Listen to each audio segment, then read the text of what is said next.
Are you ready for the best damn radio show on the planet? Man Hour Nation, rise up.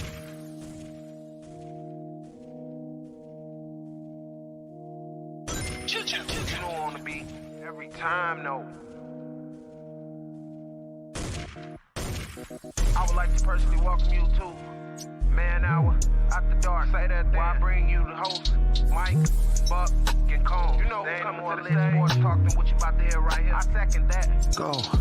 You know that it's us when we talking about sports. Giving you facts on the field to the core. Tune in, we need the support. 1 hour too short, then listen some more. On all your stations, not dropping no music. Starts like Adidas, but Nike just do it. Down 4 in the 4th, we go for the win. Michael 2 seconds, we taking it in. Buck, Mike, and Combs, you know what's going on. Man, now we're After Dark, no LA, we the big spark. No 4th and inches won't cut you short. Got the best talking, it's all sports. Buzzing more than buzz beaters. We coming live all through your speakers, go.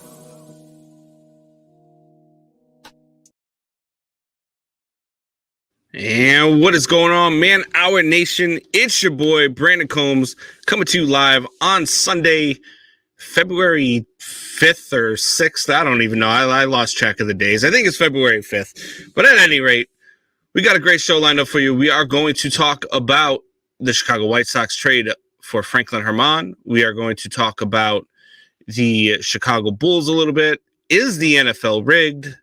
And we also have our Southside Bag star of the week is Wally Kastler. This week, he will be joining the show here shortly. But without further ado, I got to bring to you my guy. He is my co-host. He is Ryan Fitzgibbons. What's going on, Ryan? Hey, Combs, what's happening? Good to see you today. I think I have one question for you to start the show out. Yeah. How long have you been writing scripts for the NFL? Probably about as long as I've been writing them for WWE. Because you get that tinfoil hat on sometimes. Yeah. Look, I've always been the NFL is not scripted because there's no way you could ever get the players to script it. There is no way you could ever get everybody involved and nobody ever come out and say anything, right? But now. I do believe that there is something, to do with Vegas, with the money, with referees. I do believe that there is some influence there. But we did have something that happened over the week, and we can kick off right there. I believe it was Arian Foster came on and said that the NFL is scripted. There's somebody else who put out a tweet that said when it was a cornerback, I can't even remember who it was now, said that when this certain wide receiver went for 200 yards, it was just him following the script. That was another one that came out. So, oh my God, I don't believe it. I think these guys are kind of feeding into and trying to push buttons and do all this stuff. I don't believe that the NFL is scripted. Do you? I mean, the show that Arian Foster set it on is called Macro Dosing. So what kind of credibility do you have after that? For our uninitiated, macro dosing, I'm pretty sure refers to taking large amounts of, psychoactive drugs. Yeah. Say I haven't, but yeah, and you do start to go down to rabbit holes if you're doing any of that. But yeah, I mean, I don't know. Like you said, some conspiracy theories are true. They just are. I mean, that's why people believe in them, because they've come out to be true. But when there's that many people involved, especially people in the entertainment industry, like the information is going to come out not in 2023. It's going to come out in 1984 or whatever, or as soon as it started. Like, so no. But it's fun to think about, like, why people say that. I mean, my thought on it was podcasting's the new clickbait. I mean, isn't it? So you say that on your podcast. I mean, it looks like they've been doing that podcast for a while. Doesn't look like they have. I mean, they have a lot of followers, but not what you would think a Arian Foster led show would have. Yeah, you know what I mean. And you get a lot of these, I guess, shows that are centered around doing recreational drugs. I mean, I know A guy that I've talked to, a guy I've worked with, a guy I've had on the show. His name is Peasy. He's a professional wrestler, and he does a show called To Be Blunt, where that's what they do. They smoke blunts and they talk sports. For sure. Yeah, and it's, I mean, they do. You'll sit there, they'll roll different, they'll try different weeds, and they'll see, you know, they have guests on the show, and it is widely popular. So there are a lot of shows that are like that now because, look, a lot of this stuff is not as frowned upon as it used to be. Mhm. You know, weed is legal in just about every state now, Yeah. and so you're hitting a certain target and you're hitting a certain market. But to say that the NFL is scripted, I don't care how high you are. Yeah. I can't fathom that there are so many people that are actually going to buy into that, right? Like, but there are a lot of people buying into this. If there's people that think that, you know, Hillary Clinton's a lizard from another planet, well, then or the planet is flat and to begin with, then yeah, I mean, it doesn't really surprise me, and it shouldn't, because sometimes people just want to be a part of something, and that's why they do it. But I have another question. When are you and Buck going to start drug testing for the Man Hour show? Because we're probably going to have a conversation before that happens. But I have never done the show high, so I'm giving you that. Yeah. We have done it high because drinking is getting high. Come on. We will probably never drug test for the Man Hour, because we would probably have to shut down the show. We would no longer be able to record. No, you know, the different types of things that you do. I do, like when we're doing the show, you know, on the Monday through Thursday night, I'll have a drink in front of me. I'll either be sipping on a rum and Coke, or I'll be, you know, drinking something. I'll make myself a drink before the show. Yeah, because it's just, I mean, that's what I do. I come home from night. I got a stocked bar here, as you can see behind me. You know, all right, what do I want to drink tonight? You know, and I have a drink. It's just how it goes. And there's nothing wrong with that. There's nothing wrong with doing it. I mean, it's not like we're sitting on here, or even some of these other shows like To Be Blunt or the macrodosing one. It's not like they're sitting on there and they're just like in a daze, right? We're not like Eminem on college football going, you know what I mean? Like, that's not what's happening. We still have some really good conversations regardless of what's going on. And so we've got this thing out there now with the NFL being scripted with this and with that. And again, I highly believe that Vegas has something with officiating, like where, hey, look, we're not going to control the outcome of the game, but you know, all of the money is on, let's say, the Chiefs +2 in the Super Bowl, right? Yeah. So if this is a really tight game, maybe we want to start calling a little bit tighter. Maybe we're going to start seeing a little bit more pass interference calls or more holding calls or whatever the case is. Not to control the outcome of the game necessarily, but to keep within the point spread and to keep within the money, right? Like that I can firmly believe, because you can control something like that, something small like that. But to say the NFL is scripted, and we've had thousands and thousands and thousands of players throughout the years never say anything. Yeah. I just don't believe that. I mean, how many guys, like, don't you believe that if that was the case, even if nobody had come forward before, don't you believe that the Colin Kaepernick would have came out with it after he got blackballed? You know, Ray Rice would have come out with it after he got blackballed. Yeah. You know, I mean, granted, Ray Rice got blackballed after he kicked a woman in an elevator like a piece of shit. But there's certain guys that probably would have come out because they had an issue with the NFL, and they would have come out and they would have said, hey, look, this is what's going on in the NFL. What you're seeing is actually, it's just entertainment like WWE, where we know the outcome heading into a game. Yeah, it's like there can be collusion with with just mutual need, like the referees or football needing a team to lose, or Vegas needing one team to lose. Like I can get on board with that to at least as a thought exercise, but I can't even get on board with this with a thought exercise just because it's ridiculous. Yeah, I mean, you start getting all the conspiracy theories, right? Do you believe like the draft in the NBA is rigged?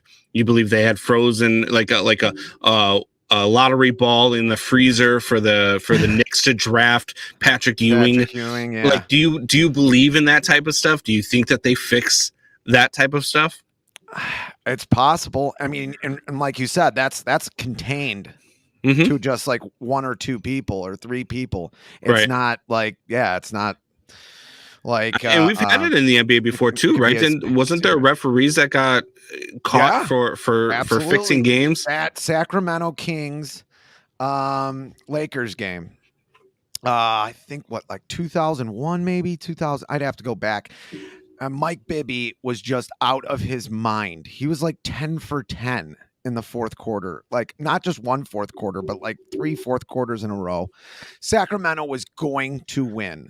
It was going to happen. Like there's no he gets his nose broken by Kobe Bryant. I don't know if you remember this game. You might have been serving our country back then. But but I mean, just no foul on the play. Yeah, Kobe gets I think Kobe hits a layup maybe, and they win the game by like 1 or 2 points. Series over. Well, even more recently, you look at that LeBron James, right? Have you seen anything about that? It's the LeBron James against the Boston Celtics last week. He goes in for a layup. His arm gets hacked hard. Like his arm probably, if this guy wanted to, would have broken his arm on this foul. And the ball, he's going in for a layup, and then all of a sudden the ball just stops off the backboard and goes, and the referee's standing there looking, and doesn't go. But then later on, his wife and his grandkids are on the on the Twitter tweeting out with their Celtics uniforms on, saying, "All right, go Boston!" And that creates controversy, right? It creates a look that's not so good for the league, especially in a league where it came out that was happening. It's hard to go on after that. I know some people stopped watching basketball after that came out. Yeah. I mean, I stopped watching basketball a long time ago. I mean, I just watched a whole video on Ja Morant and all the things that he does with like all the carries and all of the I saw one where he took 6 steps before he dribbled the ball and there was no call, man. The NBA nowadays, it's just not. It's fine if you want to watch a 3-point competition or you want to watch just a shooting competition where there is absolutely no defense being played. But it's not the same game as it was in the 90s. It's just not. Yeah. Yeah, I mean, it's no, it isn't the same game. They can't do the hand check anymore where when the guy was dribbling and backing up, you could actually put your hand on the dribbler. Yeah. Yeah. So, yeah, I mean, it's they can't even do that anymore. That's why comparing Jordan, it's just a different game. It's such a different game. It's almost like comparing a quarterback from the 90s or even the 80s to a quarterback now. They were able to absolutely murder the quarterbacks back then. Guys had short careers. Look at McMahon. Dude, that time when he got dumped by the Packers after it was 10 seconds after he threw the ball and he got suplexed by one of the Packers linemen. Yeah. I mean, if that happened nowadays to Patrick Mahomes or something, dude, there would be arrest warrants. Yeah. The guy would be suspended for a bunch of games and all that. Yeah. It was just a normal play. Yeah, it's absolutely insane. All right. So, again, I mean, look, you might believe the NFL is rigged. You might not believe the NFL is rigged. I personally, I do believe that there is some control when it comes to the numbers and where the money is at in Vegas. But I don't believe that it's a full script. I don't believe it's WWE style. So we do have Johnny Torres here with us. We do also have our interview with Wally Castler coming up. So let's get to that. Let's bring on Johnny.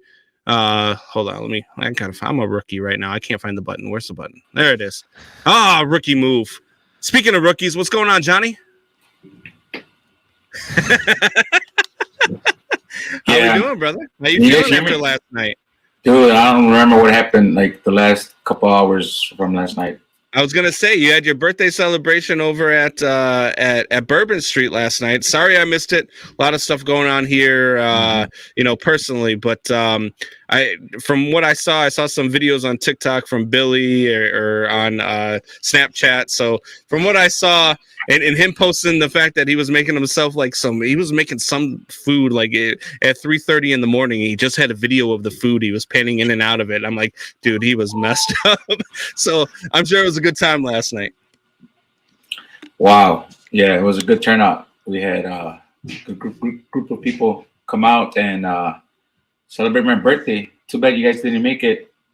But I heard you had something going on. But yeah, hope everything's well over there. We both did, unfortunately, but yes. Yeah, it's been a long week, Johnny, man. It's good to see you. So we've got Wally Kessler coming on the show. Why don't you tell the people a little bit about Wally? Wally Kessler. He actually, I met him. I was very fortunate to meet up with him last year over for one of the ACL Opens over here in Bedford Park. We played a $1,000 cash game. He killed me. This is a K9 unit, ACL analyst / he is responsible for streaming all of the ACL games on the ACL network. He comes from Alton, Illinois. Combs, this one's gonna hurt, man. This guy is a Cardinals fan. He is a Cardinals fan. Johnny, what the hell are you doing to me, man? No, but Wally Kessler, you're on. I got him here. What's going on, boys? Let's go. How you guys doing? Good, man. Good. Wait, Wally, what's this shit about the Cardinals? Hopefully you guys can hear me because the internet is non-existent. I'm running off my cell phone. Everything might be a little choppy, so I apologize. Yeah, no, we got you loud and clear. You got us? Uh-oh. Can you hear us? I don't think he's hearing us. You guys now. Can you guys hear me? Oh yeah, we got you. We got you. Okay, cool. Yeah, it's gonna be in and out, man. I'm sorry about this. No, you're good. There's no Wi-Fi at all in the hotel, so that's what podcasts are all about. Did Johnny hook you up with this hotel? It's like $13 a night, so yeah, he went all out. That's how Johnny treats his people. You know what I mean? Like he makes sure you got the best of the best. So, hey, look, all he told me was that you're a Cardinals fan, and I almost canceled the interview though. Yeah, I mean, I don't blame you. Rather than beat him, just get rid of him. I like it. Yeah. I mean, although since 2016 we have won more division titles than the Cardinals, we have won more playoff series than the Cardinals, we have won more World Series than the Cardinals since 2016. So we'll leave all that there, But so, Johnny, before we take you off screen. Is there something that you want to get with K9 here? No, man. Wally's an amazing person. I'm excited for this interview. Very knowledgeable guy. I love his streams. I'm a big fan of his streaming. I'm always on there talking shit. He ignores me. I love him. All right, perfect. All right, well, so you stream all of the ACL events? Yeah, I'm traveling around to all the Opens, the Nationals, and I do some of the shootouts, but then the World Championships at the end of the year. And how did you get into doing that? Basically luck, man. I started filming our local tournaments, trying to get some of the lesser known players or TV time, and just kind of combine my video game streaming with it. And ACL saw something that they liked. ACL saw something that they liked. And hired me on for the rest of the season, so it's been pretty much travel ever since. As you can see, I'm on the road right now, doing a tournament up in North Dakota, and it's Winterfest, $25,000 added tournament. So we're having fun, man. Oh, you're in North Dakota. No wonder there's no Wi-Fi. Wow. Yeah. It's South Canada, so yeah, not everything's working great. Now, are you a player at all? Do you get onto the boards at all, or are you strictly just calling the games? I dabble, but I don't have enough time to practice to be good anymore. Yep. I tried to be good enough for the qualifier, and I was practicing 3 to 5 hours a day. Fell just a little bit short of the qualifier, but yeah, I just don't have any time to throw anymore. Okay.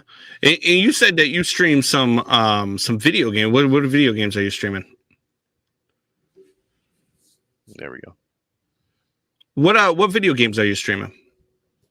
Right now, just Warzone. That's the only one I got downloaded. We're going to start doing some things the further we get into the season with other ACL pros and whatever they want to stream. So if they want to do Rocket League or if they want to do Fortnite, I'm going to have to learn how to play those. And we'll kind of make it fun because I don't want it to be just like a straight, how is your throw going lately? I want it to be like, man, Yeah. who sucks at this game? Let me know what's going on in your life. So it'll be a different way to interview people. Yeah, that's me. Like I'm a gamer as well. I play Fortnite. I play Madden. I play Rocket League. I play all those. I get into Call of Duty a little bit here and there. But I did my Call of Duty when I was in the Marine Corps, so I don't really get into the Call of Duty so much. But my kids got me into Fortnite, man, and I gotta tell you, I got addicted. Like I play with the kids. I now I have like more crown victories than they do. I have all these other things, and we just keep going and going and going, man. So a lot of these Fortnite streams, man, they watch a lot of. If they're not playing Fortnite, they're watching it on YouTube. I don't get that, but I mean, I don't know. I'm uninitiated when it comes to video games, unfortunately. Sorry, but I do have a question for both. Have you ever played that game? And this game could be from a long time ago. I don't even know. But that Last of Us game, or do you even watch the show Last of Us, or have you even heard of it? Or is that a dumb question? I never played The Last of Us. I really wanted to, but it's kind of feeding off the last point that you hated is that I used to watch all the streamers play The Last of Us. Yeah. And it really got me into it, man. Like the storyline in that game is remarkable. So yeah, I'm definitely watching the show, and I watch it probably 2-3 times a week. That way I don't miss out on anything. Yeah, I've played it a little bit here and there. I got my PS5. It actually came with The Last of Us on it, so it was that by chance I started playing with it. But I don't really get into role playing games so much. I like more role playing game or first person shooter games or that type of stuff. But some of those other ones I don't really get so into. But so when you say so you're traveling, like, so the ACL is paying you to stream all of their events, like just go there, do play-by-play, all that stuff? Yeah, so I travel with the ACO crew to all the opens. Tournaments like this, the actual tournament would pay me to come do it. So if you guys go to K9 Unit now on Facebook, you'll see we got 2 different streams up. So I have somebody else who traveled with me for this one. Yep. Very It's cool. kind of a tournament in its own. And then I really want to get to the point where I start doing almost all the weekend tournaments that are not working for the ACL. Yeah, man. Hey, look, if you're ever looking for a couple of guys who happen to know what they're doing and want to, get into this business and want to make it a living, I know a couple of guys here who run a pretty damn good podcast. I would recommend not getting into this business. Does it become an obsession for you? Or there's not enough money and there's not enough time in it. Yeah. But the obsession, man, like right now it's killing me that the Wi-Fi is choppy. So you want to put out 100% good product, you want to help a lot of people, and you want to just keep giving and giving and giving. And I want to put out my best product no matter what, but sometimes it comes with a cost. I had an echo on the mic for part of the show last week, so I feel it, and I didn't get over it. I'm still not over it, so I get what you mean. It does become kind of an obsession, and yeah. Do you have any players that you really like to watch on the tour that you really think are exciting to watch? And is it a top player? Is it somebody who's like an up and comer? Is it anything like that? Is that part of the obsession too? No. For me, I would say it's the unknowns. I got into this wanting to film the lesser known players. I look for the people with no talent, such as Johnny Torres, and I want to see him get better over the course of his career. And maybe one day he'll be able to put 4 in the hole, and I'll be excited to film it. I love that because Johnny Torres, this guy is the reason why I really started playing weekly and started getting into these tournaments. And I'm not very good. Like I like going there. I like competing against the guys who are very good though. Like when the pros come down to Bourbon Street, I like throwing against them just because I feel like that enhances my game a little bit. And I feel like it's helped me. And Johnny has had a way, and I don't know how he does it. He says it's completely random, but I don't believe him because every single week I go there, no matter who my partner is, I'm throwing up against the best damn team that gets lined up in these random draw tournaments, and every week I have to throw against the best team. So I think it's just helped me out a little bit throwing against guys who are better players. Do you see that when you are watching some of these events? Do you see players? Because obviously, look, you've got the guys out there like your Nico Moreles's, like your Mark Richardson's, the guys who are at the top of their game, and then you've got lower level pros who are trying to get to that level. Do you see that on that level where guys are getting better? Can you actually see them getting better by playing some of the top talent?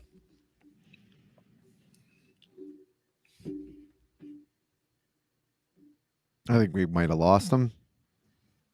I lost you at pros trying to get to that level. What was that? Oh, yeah, sorry. So we were just talking about can you see pros at the pro level where like you've got lesser, like a player who's maybe in the top 50 playing against a player in the top 10? Can you actually see those players who are trying to make it to that level getting better by playing the better talent? Oh, 100%. Jeremy Frazier is a classic example. He actually just got a message from Nico before we went live here, and they played against each other, and Nico missed an airmail, came really close to winning. He says, I didn't see video, so I don't know if I believe him or not. But Jeremy Frazier actually takes that one down, and I was telling him, I was like, well, I got Jeremy Frazier at 25, and I got you at 28 for the season, so that's how it's supposed to be. But they're two type of players, Nico and Jeremy, for me, that got better by wanting to play the better players. So I'm not sure if I cut out there or not, but yeah, Jeremy Frazier and Nico. Okay. Yeah, they're two players that got there by wanting to play the better players. There's time and time again, Jeremy comes over to me and says, hey, I play Cheyenne next, or hey, I play Matt Guy next. Get me on the live feed. So if you got that hunger, you're definitely going to climb in the top. Yeah, absolutely. Johnny Torres chimes in on the comments, says, I'm appalled by your statement. Cash game next time you're in town, Wally. I'm still waiting for that last payment, brother. Wow. That's because, you know what, we had Nico, and I talk with Nico a lot ever since we had him and his wife on for the interviews here.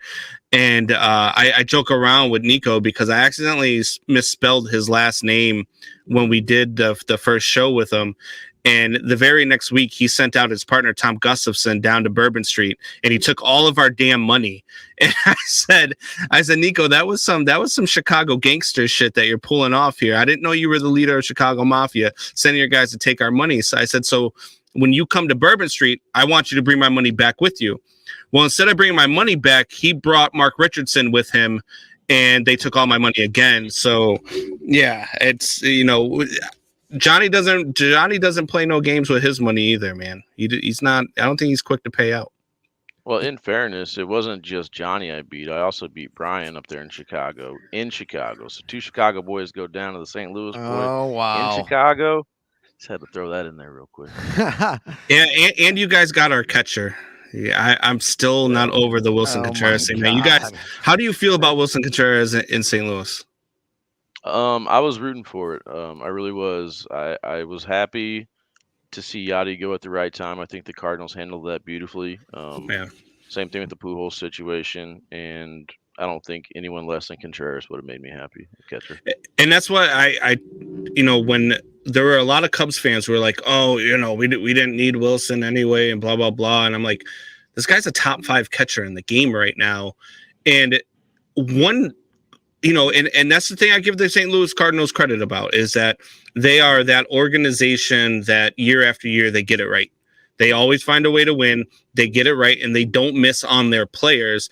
And I'm like, you guys didn't want to re-sign Wilson Contreras, but the St. Louis Cardinals, who don't miss, decided that the heir apparent to their Hall of Fame, first ballot Hall of Fame catcher would be Wilson Contreras. You know, you guys are missing the boat here. You guys got a great catcher. When the Cardinals come to Wrigley, I already have tickets for the first game. I will cheer Wilson when he comes to the plate, and I will boo him for the rest of his career as a Cardinal.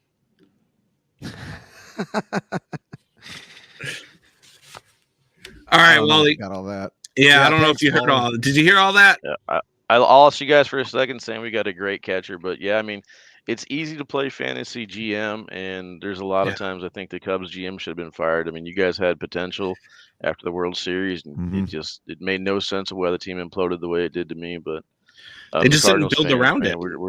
The Cardinals fans, we're the same way though, man. We want the best. We're happy whenever we get like a Goldschmidt or an Arenado or a Contreras or something like that. But we're always just like, we need one more person, man. One more person.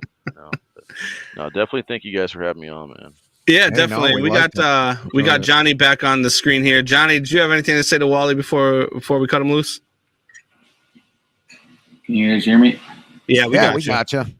No, Wally. It's a pleasure to have met you in person. You're an amazing guy. Keep doing what you're doing. I'm a big fan of your streaming. One question I have to ask you: how did you come about? So every time Wally is streaming and there's a double four bagger, he calls it social. How did you come about that? Yeah, so for me, man, it's kind of like if you do a good job, put all the bags in the hole. I tip my drink to you, salute. The only way I can relate that to drunken cornhole players is the card drinking game where you turn over the four and everybody does a social. So that's exactly what I thought of as soon as he said that. I was like, oh, it's got to be from the card game. Yep. Raise one up to the cornhole world, social boys. Absolutely. Love it. So cool. Fitz, did you want to ask your question? Yeah, Wally. What is so? There we go. Nope. Okay, Johnny back. Performance enhancing drugs in cornhole or bags. We call it bags here in Chicago, but what is the perfect amount of drinks for you to where you're good? And what's what's the perfect amount of drinks for you, like to be good at bags? And then where's the amount of drinks where you're starting to get bad at bags? Because I know where my level is, sort of. Yeah, 5 beers, 1 mixed drink, and then the pregame shot. And you're perfect. You're ready to go. This Wally's got a tolerance. I think I'd like to hang out. Yeah, I was gonna say, Wally, you gotta come down to bourbon, man. I kick it off every week with a shot and then some drinks, and then I play and I miss every bag that I throw. Yeah. So no, it's gone away. I'm starting to build it back up. So hopefully by the time I see you boys, I'll be ready to hang. All right. Sounds like a plan. Well, thanks, Wally. Thanks for joining us. Guys, check him out on ACL Tour. Wally will be calling the events. Make sure you check out his streaming as well, K9 Unit. And we'll see you soon, man. We'll talk again. Appreciate your time. Thanks for being on. For sure. I appreciate it, guys. See you. Thank you, Wally. All right, Johnny, another great interview, man. I know he wanted the internet to be a little bit better, but he was good, man. It was a solid interview, solid conversation. I don't really like the fact that he's a Cardinals fan, though. If you ever do that to me again, though, we might have to end these interviews. I can't be talking to Cardinals fans. Not on this show. I agree with you. That's the last time. No. All right. No, but Wally is a good guy. He's definitely a big figure in the bags community. Is he one of the reasons why the game is growing like it is? Would you say guys like him? Well, it's guys like him that he's a great guy. People like listening to him. I myself like listening to him, and I think he just brings a lot. He has a lot to offer. Yeah. You can see it. You can see the passion in his streaming. He knows what he's talking about, and so for that reason, I'm a big fan of him. Guys, make sure to follow him, K9 Unit, and also all the ACL streaming. He's pretty much the person, the voice. Okay, we'll do. All right, Johnny, we got anything special going on with Southside Bags this week? We got the 3 blind draw tournaments, and we got any pros coming out to take our money? Not to my knowledge. There's there was an open this weekend, state tournament that was happening last night and Friday. I'm not sure if it's going on today, but other than that, no. Business as usual. Tuesday we are at Shortstops. Wednesdays we're at Magoo's, and then Thursdays we are at Bourbon Street. All right, man. Very cool. Sounds good. Thanks for joining us again. Another great interview, and we'll see you next week. Absolutely. Fitz, All right. get your ass to Bourbon. All right. All right, so that was Johnny Torres.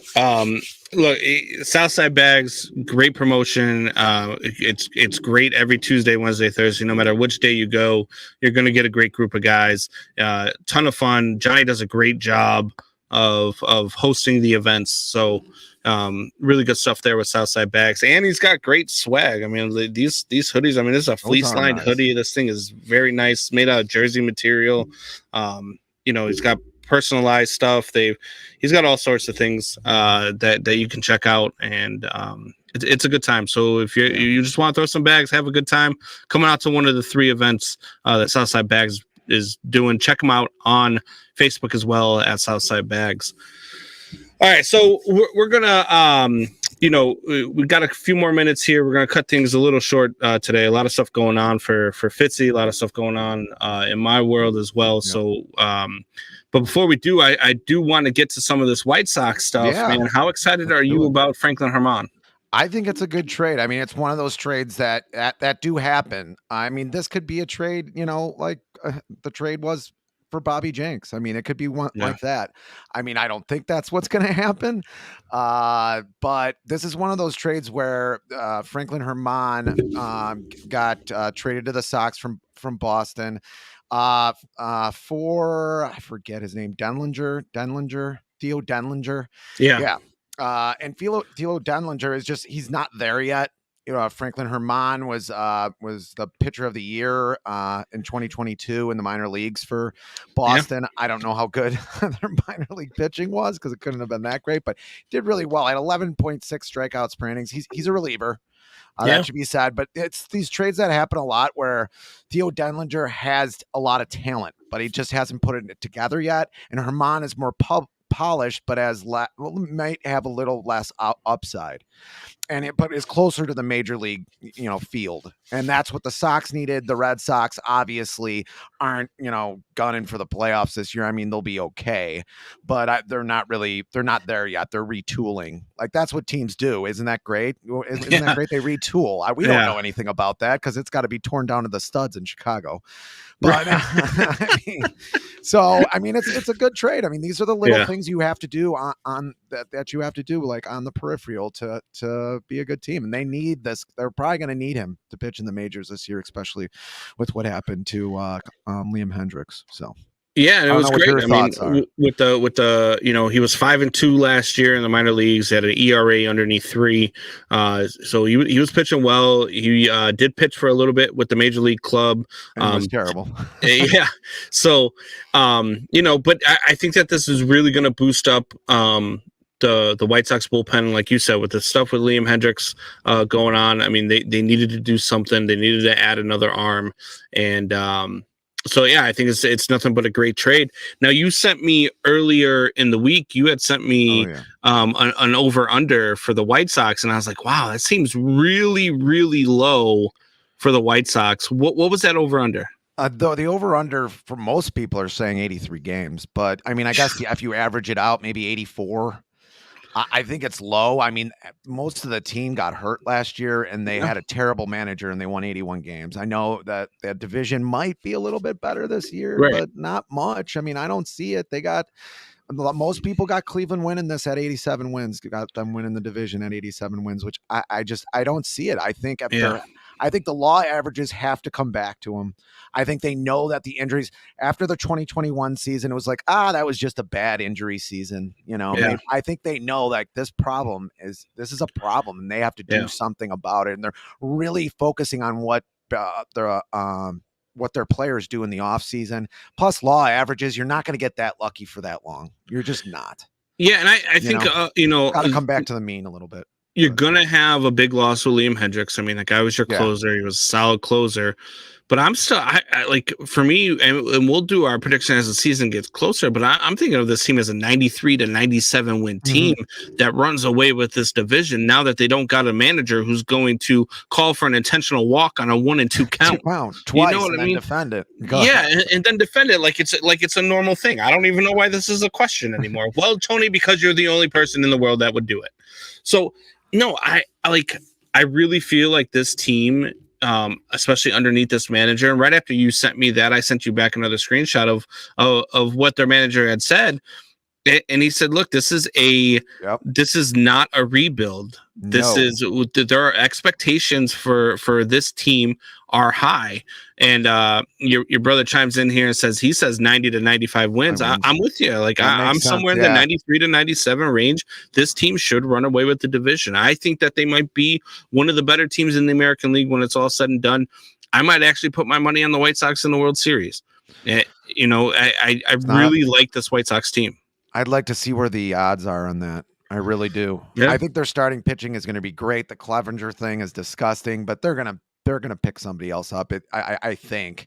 Yeah. And really, a fifth pitcher you can get a guy who's going to eat up innings and be 500 and have a ERA around 4, and you can deal with that even on a championship team. I mean, a lot of people have that. And they do have guys in the minors that can help, but I'm not worried about that. I think their starting pitching is going to be really good. This is the year that Michael Kopech throws 200 innings. This is the year that there should not be any restraints on him at all. And if there is, then there's something more wrong with that knee. And if that would be a disaster, but I don't even want to think about that. Yeah, I agree with you. They're going to contend this year. They are. I mean, I just don't see how you have a disaster of a season like last year again. Yeah. But we are in Chicago. And that's the thing. I mean, you start looking at a lot of these over-unders and even the Cubs over-under. Like I was talking with you about it before the show, actually, and their over-under is at 73.5. And I think that that's low for them as well. I believe that they're about an 84 to 87 win team. And so, I mean, especially in that division too. I mean, that's not going to be a juggernaut to finish. And that's not the NL West. The way that they've retooled and I should say rebuilt and built this thing, and to add Dansby Swanson to, if you get even 75% of what Cody Bellinger used to be, you've got something there. You added Eric Hosmer and God, his name's going to escape me now. The other first baseman there to the Trey guy Mancini. Trey Mancini, the guy you hate because he has cancer. I'm against cancer. I just want to come out against it. Yeah, I know I'm being courageous right now, but I'm against it. You're against people with cancer. We just got kicked off YouTube. We just got kicked off everything. Everybody's against us now. Ban man hour. But no, so you retooled all of those positions. Every question mark that you had, you answered this offseason. And you did the things within a division that's not going to be very good. Look, the Cardinals, to me, are still the cream of the crop of this division. Cardinals are going to probably walk away with this division at about 94, 95 wins. Unfortunately. And Milwaukee baffles. I don't even know what they're doing. Yeah, I mean, look, they quietly got a little bit better. I mean, they made some key additions. And subtractions. But they've also, exactly. They've had subtractions. Plus, they also have that manager that makes me want to kick puppies every time they show his face on TV. So, And you would think the Cubs on a whole, I know they had pretty decent starting pitching last year, but that came on at the end of the year or the last 2 months of the season, maybe month and a half. Yep. Correct me if I'm wrong. And so now they're going to have that, I think, the entire season. They should maybe not those kind of numbers, but they're going to be better for the season as a whole. I think this season, right? Yeah. Oh, yeah. And their starting pitching was pretty damn good in the second half of last season as well. Mm-hmm. Their pitching was in the top three. By the end of the season, from I believe it was from June 16th on, it lasted that long. They were in I think it was either top 3 or top 5. They were one amongst the best in pitching after June, and and you added Jameson Taillon. You did the things that you needed to do to shore up the back end of the rotation, and if you get Kyle Hendricks back as a 4. if he's back and he's healthy, that's huge. That is huge. I really do think that the Cubs are better than what they're giving them credit for there with the 73.5 wins. I believe they finished the season last year with like 74, 75. Yeah. And they weren't even half as good as they are now. Yeah. They got a lot better, especially that you're going to have that carryover from the second half. Guys started figuring things out. Now they got a whole off season to work on what their successes was. I know scouts sometimes get rid of some of that. Like you put it on tape now, you know, and there's a lot of younger pitching there, and you put that on tape, and sometimes the scouts get you a little bit, but I think there's going to be some carryover in that starting rotation. Yeah. And now we don't have to have Patrick Wisdom every day at third base. So that's key too. Yeah. So I don't know. But we're going to go ahead. We're going to get out of here on that. We've had a lot of things going on here for myself and with Fitzy. Both of us this week lost somebody that we care deeply about. So it's been a rough week for the both of us. We debated on whether or not we were even going to do the show, but we figured since both people were both fans of the show, that we should do it in honor of them. So for all of those out there, thank you guys for joining us. Thank you, Wally Kessler, for joining the show today. Thank you, Johnny Torres, for bringing him on. And thank you for everybody who chimed in the comments. And thank you for all those who are listening. And we will see you guys next week. We'll be back next week.